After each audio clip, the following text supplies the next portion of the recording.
रही है सीएसके, धोनी को रिटायरमेंट ले लेना चाहिए अब। के बारे में कुछ बोलना तो ऐसे करता हूँ, गांठ फाड़ दूँ तुम्हारी मैं। जब ज़्यादा नहीं बोलने का। अरे नहीं, ठीक है ठीक है। मारपीट नहीं, अरे मारो नहीं, मारपीट नहीं। আপনারাই বলুন, কখনো বিরাট কোহলি বা ধোনি কখনো কিরা মারপিট করেছে বা কোথাও দেখেছে এদের ভিতরে কখনো ঝগড়া হয়েছে? তা আমরা সিএসকে ব্যাঙ্গালোর নিয়ে যে ঝামেলা, যে মারপিট করি, ফ্যান ফলোয়ার্সরা যে আমরা ঝামেলা করি, এটা লাভ কী আছে? তারা কি কখনো বিরাট কোহলি কখনো বলেছে যে আমাকে তুমি মহান করো, ধোনিকে ছোট করো? কখনো তো বলিনি।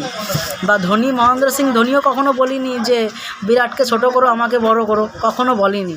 তাহলে আমরা যারা ফ্যান ফলোয়ার্স আছি ক্রিকেটের, তাহলে আমরা কেন এই ঝামেলার মধ্যে পড়বো? আমরা কেন ঝামেলা করব?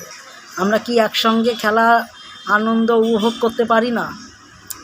ফ্যান ফলোয়ার্সের মধ্যে ঝামেলা থাকবেই, কিন্তু এত অন্ধভক্ত হওয়া ঠিক না। বন্ধুরা ভালো থাকবেন, সুস্থ থাকবেন, দেখাবেন অন্য কোনো ভিডিওতে।